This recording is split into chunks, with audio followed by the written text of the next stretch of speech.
Boa tarde a todos. Thank you, Gonçalo. I'll speak in English because we have international guests here, as well as in the spirit of this collaboration, international collaboration that ISHTE and MIT has. I have, in the 15 minutes that were given to me, I have two small stories to tell. And my story starts with the picture of this garage. Does anybody know what this garage is? Exactly. This is where Hewlett, two students, Hewlett and Packard, got together and they set up what's now the multinational giant Hewlett Packard, considered to be the birthplace of Silicon Valley.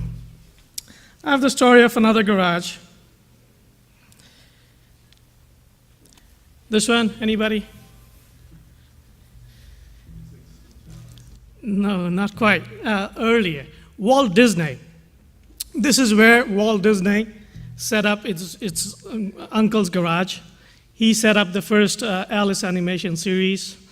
He was a loser. He couldn't find a job. So he started up his own animation series using cardboard cartoons.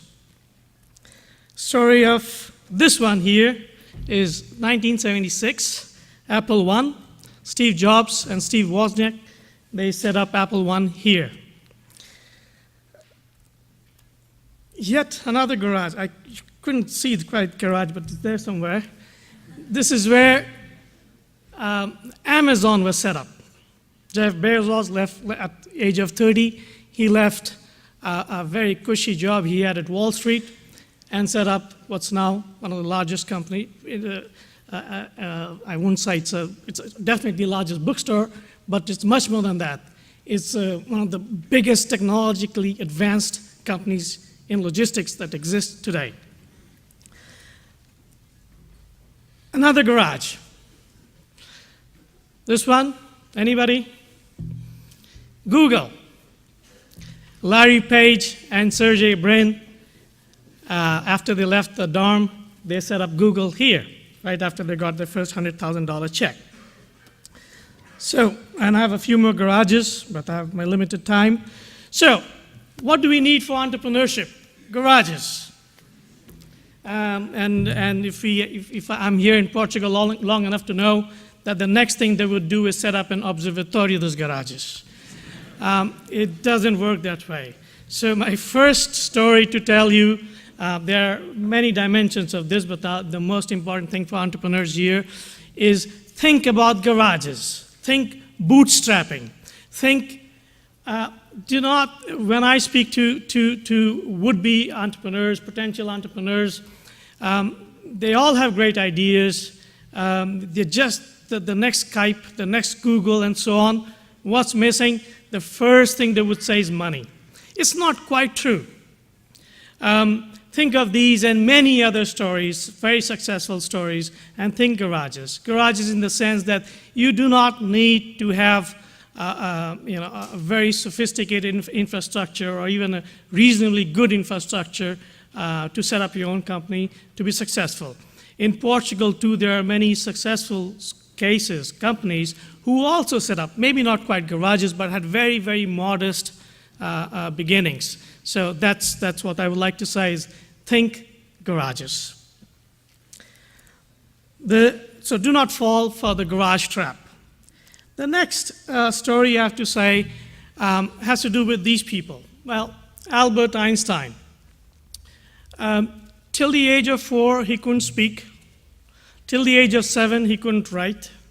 His teachers were very worried, his parents as well. They thought he was mentally retarded.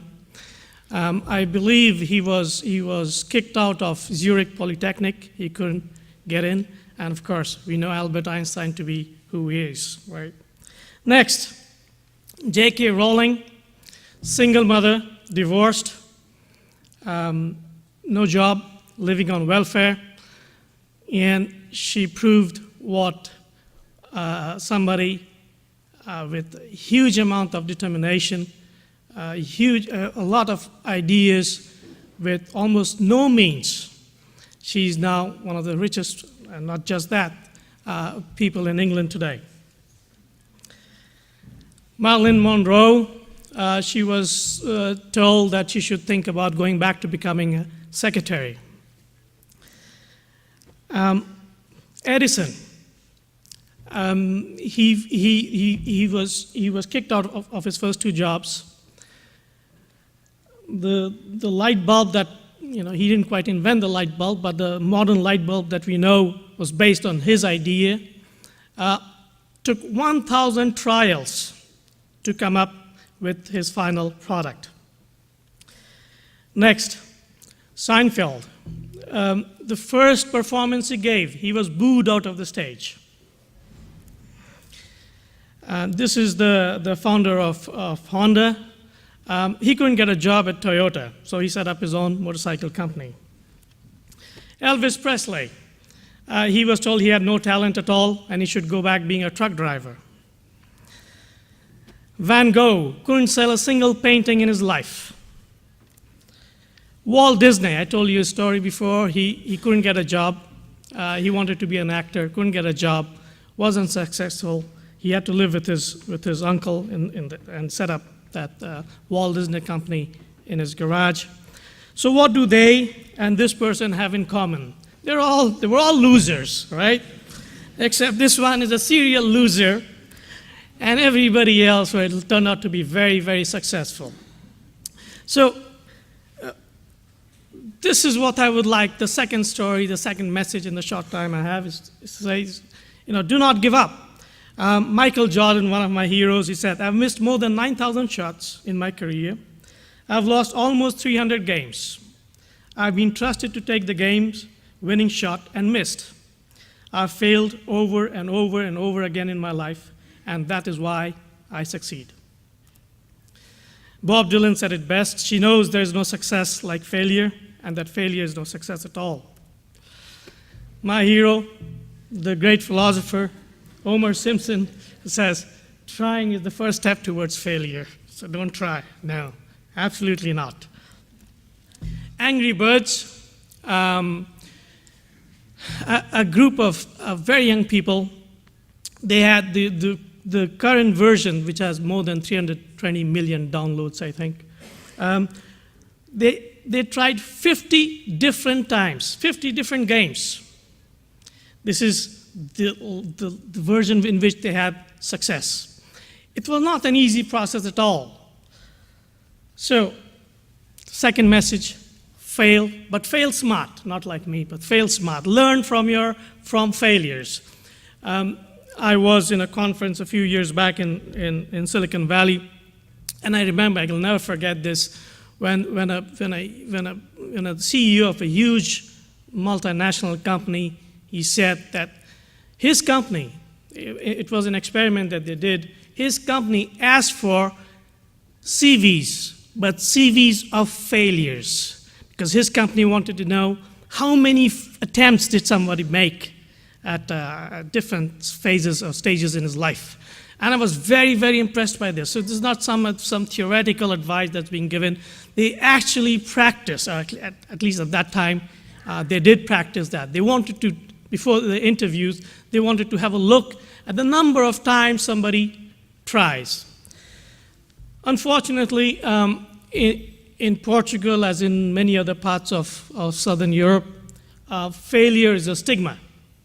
If you fail, starting with the family, with friends, you're a failure. And from there on starts another road, which, in my opinion, shouldn't be taken. If you are an entrepreneur, if you want to be an entrepreneur, it's not about making money. It's about trying to make a difference in whatever way you want to do it. And you'll fail. There are very few cases of successful entrepreneurs who had success right in the beginning. Very, very few cases. These are exceptions. Most fail a few times. Some fail more than a few times, but they never give up. I'm almost finishing. The times of crisis, we speak about the contagion effect, which is one thing rolls onto another. If Greece has a problem, then it'll come into Portugal, then spill over to Spain, and so on. I believe there's another contagion effect, and that's in entrepreneurship. It works differently. If you look at, and I use the example, analogy of sports. If you look at Sweden, for example, Björn Borg, in 1970s, one single tennis player created a whole new generation of great tennis players. If you look at Germany, Boris Becker did the same thing. Just one player, he made the difference. If you look at what's happening in Spain now, there's a whole generation of great tennis players coming out from Spain. What we have is we have Ronaldo. And of course, we have great football players. But what I say is that nothing works like peer pressure, works like example. It's enough to have one Skype here. It's enough to have some form of Google here that I believe it'll work much more than any policy effort by the government, or any government, by the way, than by example. And the 4 finalists here today, and all those who have tried before, and all those who will come again, these are for me the people that the new generation will look up to. These are for me the new Ronaldos, and this is what I believe. These are the people who would make a difference. And the difference would come by example. I'll finish here with the 3 most beautiful words in English. I always finish with that, which is, just do it. Okay? I wish you all the best, and thank you very much for the invite, Gonçalo and the rest of the fabulous crew, and parabéns. Obrigado.